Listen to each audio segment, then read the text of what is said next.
ఏమంటున్నారు, Rajender Reddy Singasani Adani group maintenance చేస్తున్నారు కానీ ఒక్క న్యూస్ ఛానల్లో చెప్పారు అదానీ అన్ని ఎయిర్పోర్ట్స్ కంట్రోల్ తీసుకున్నాడు. అంటే ఎయిర్పోర్ట్ కంట్రోల్ అంటే ఏమంటారు, దాని మెయింటెనెన్స్ సంబంధించింది. కానీ ఇక డే టు డే ఆ ఫ్లైట్లో ఫ్లైట్ ఎవరు నడుపుతున్నారు, లేకపోతే ఆ ఫ్లైట్ మెయింటెనెన్స్, దానికి అదాని ఓన్లీ ఎయిర్పోర్ట్కి సంబంధం కానీ ఫ్లైట్కి సంబంధం లేదు అదానికి, నాకు తెలిసిన వరకు.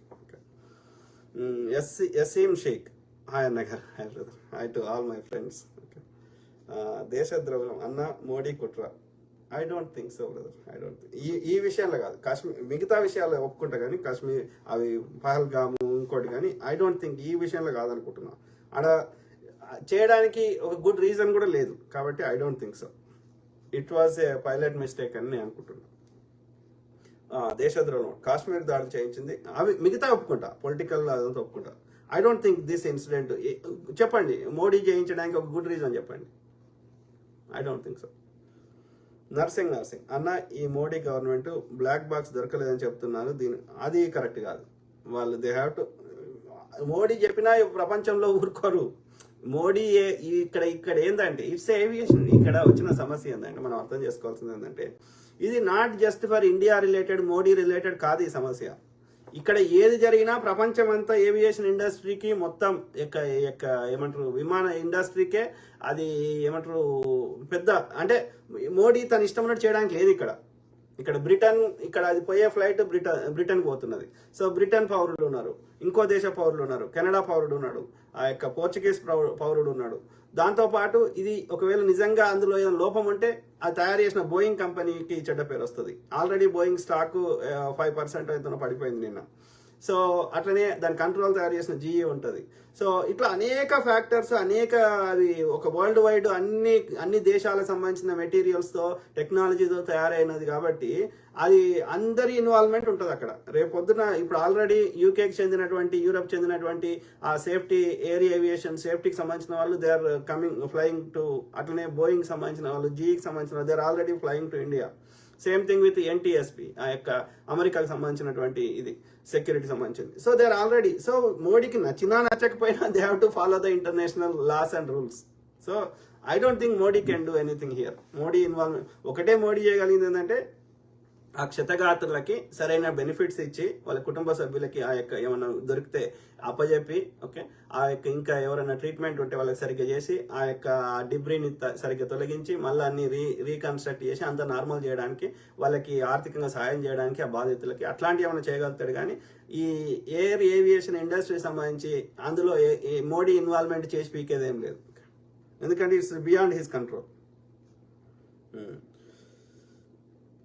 అది లేదు, అన్ని వాస్తవాలు బయటకు వస్తాయి, కొంచెం టైం పడుతుండొచ్చు కానీ వస్తాయి. అది రాకుండా మనం ఊరుకున్నా ప్రపంచం ఊరుకోదు. ఓకే, సో శంకర్ గౌడ్ ఉత్కమ్, రాజన్న నువ్వు super, thank you to all my brothers, sisters, friends, everyone. Okay, ఏమంటున్నారు కరుణ, ఓకే. ఎవరు, రాజేష్ మామిడిపల్లి, ఈ విషయంలో విచారణ ఎలా జరుగుతుందో బత్తాయిలు గమనించాలి. ఇలాంటి విచారణలే దేశంలో జరిగే ప్రతి సంఘటనలకి, ఉగ్రవాద దాడులకి, రైలు ప్రమాదాలకు చేయరు అని బత్తాయిలు ఇప్పుడైనా ఆలోచించాలి. ఎందుకంటే ఇది ప్రపంచ దేశాలతో ముడిపడి ఉంది కాబట్టి వాళ్ళకి నచ్చినట్టు చేయాల్సి వస్తుంది. ఇక మన దేశంలో వేరేటి వాటికి ఇక అది చేయాలి, ఐడియల్గా ఎనీ యాక్సిడెంట్ చేయాలి, దానికి ప్రివెన్షన్ చేయాలి. కానీ మన దేశంలో ఒక మనుషుల ఎస్పెషల్లీ ఈ మనుషుల ప్రాణానికి మరి ఎందుకు అట్లా ప్రవర్తిస్తారో నాకు తెలియదు. మరి వాళ్ళకైతే they should understand the pain, understand. వాళ్ళకు ఇంటెన్షన్, వాళ్ళకి చేయలేక కాదు, చేయరాక కాదు. When we are maintaining good airports, నేను ఇప్పుడు అమెరికాలో నేను షికాగో ఎయిర్పోర్ట్ చూసిన, న్యూయార్క్లో చూసిన, తర్వాత డాలస్లో చూసిన, ఫ్లోరిడాలో చూసిన. సో అమెరికా కంటే బెస్ట్ ఎయిర్పోర్ట్ మన ఢిల్లీది ఉంది. ఓకే, సో కాబట్టి మనం ఎయిర్పోర్ట్స్ని ఇప్పుడు మన ఈవెన్ హైదరాబాద్లో అయినా ఆ యొక్క శంషాబాద్ ఎయిర్పోర్ట్ పరిసర ప్రాంతాలకు పోతే నేను ఇండియాలో ఉన్న ఫీలింగ్ రాదు నాకు. అంటే మనకి మెయింటైన్ చేసే శక్తి ఉన్నది మనకి, కానీ మనం చేస్తలేం. ఎందుకని? ప్రజలు మంచిగా అన్ని విధాలు ఉంటే మనకు ఓటేయరు. ఈ ఓటు రాజకీయం చేస్తున్నారు. ఇది అందుకే అంటున్నా, ప్రజలు ఎడ్యుకేట్ అయినప్పుడు, ప్రజలు ప్రశ్నించినప్పుడు ఈ రాజకీయ నాయకులు ప్రజలే ట్యాక్స్ కడతారు కాబట్టి, ప్రజలే ఓట్లు వేస్తారు కాబట్టి, మనము ఒక చైతన్యం అయితే రాజకీయ నాయకులు ప్రజలు చెప్పింది వినాల్సి వస్తుంది. కానీ మన ప్రజలు ఏంది, మెజారిటీ ప్రజలు చదువుకున్నవాడేమో ఓటేయడు, ఆ చదువుకోని వాళ్ళు ఏమో చిల్లరకు ఓటు అమ్ముకుంటారు. కాబట్టి ఇదే పాలిటిక్స్ నడిపిస్తున్నారు. ఇప్పుడు ఇదే అమెరికాలో ఎందుకు చేయలేకపోతున్నారు రాజకీయ నాయకులు ఇష్టం ఉన్నట్టు ఇండియాలో చేసినట్టు?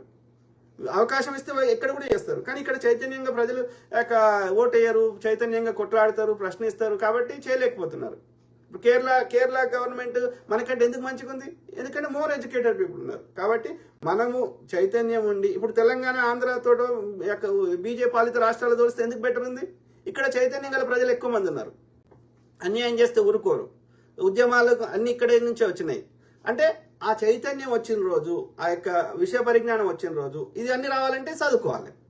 కాబట్టి చదువుకొని విషయ పరిజ్ఞానం తీసుకొని తప్పు రైట్ అని ప్రశ్నిస్తే తప్పకుండా ఎవడొచ్చినా వాడు తక్కువ కరప్షన్ కానీ, తక్కువ దోసుకోవడం కానీ, ఎక్కువ మంచి చేయడానికి అవకాశం ఉంటుంది. అర్థమైందా?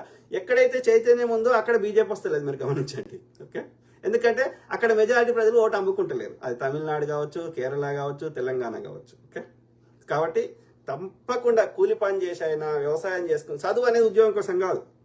చదువు ఏదో 15వ తరగతి లేదా 16వ తరగతి, ఇంటర్మీడియట్ తర్వాత 3 ఏళ్ల కోర్సులు ఉంటాయి, కొన్ని 4 ఏళ్ల కోర్సులు ఉంటాయి. గ్రాడ్యుయేట్ కావాలి. అయితే ఆ చదువు ఎందుకంటే ఉద్యోగం కోసం కాదు, విషయ పరిజ్ఞానం కోసం. చదువుకుంటే వ్యవసాయం చేసినా డిఫరెంట్గా చేస్తాడు, ఏ పని చేసినా డిఫరెంట్గా చేస్తాడు. కాబట్టి చదువుకి ఇంపార్టెన్స్ ఇద్దాం, అట్లనే ప్రజల్ని ప్రశ్నిద్దాం, ఓటు అమ్ముకోకూడదు. సో ఈ విధంగా చైతన్యంగా పోరాటం చేస్తే తప్పకుండా మార్పు సాధిస్తాం. నెక్స్ట్ జనరేషన్లో దాదాపు చదువుకోని వాళ్ళు ఉండొద్దు. ఇప్పుడు మీరు గమనించండి, నేను చెప్పింది తప్పో రైటో. బహిరంగ సభకు పోతే, ఇక్కడ కేరళకు పోదాం బహిరంగ సభకి, ఓకే, రాజకీయ నాయకులు పెట్టే బహిరంగ సభకి. అమెరికాలో పోదాం, ఓకే, యూరోప్లో పోదాం, మన తెలుగు రాష్ట్రాల్లో పోదాం, నార్త్ ఇండియాలో పోదాం. ఎవరు వస్తున్నారు ఆ బహిరంగ సభలకి? మిగతా దేశాల్లో కానీ, కేరళలో కానీ, ఇంకో దగ్గర కానీ చదువుకున్న వాళ్ళు కూడా వస్తున్నారు బహిరంగ సభలకి. మన దగ్గర స్టేజ్ మీద ఉండేటోళ్ళే ఉన్న వాళ్ళు ఉన్నారు. స్టేజ్ కింద ఉన్న వాళ్ళంతా ఆ రోజు కూలీ ఇస్తే వచ్చేటోళ్ళు ఉన్నారు. చదువుకున్న వాళ్ళు దాదాపు రారు. So that is indicator that ఏమనంటే ఇంకా చదువుకోని వాళ్ళు చాలా మంది ఉన్నారు మన దేశంలో అని అర్థమవుతుంది. వీళ్ళు ఓటు అమ్ముకుంటున్నారు, వీళ్ళే ఓటేస్తున్నారు, వీళ్ళే నిర్ణయిస్తున్నారు ఎవడు పరిపాలించాలని. వాడు తీసుకున్నవాడికి 2000 కావచ్చు, కానీ ఇచ్చినవాడికి 100 కోట్లు ఎంతనో.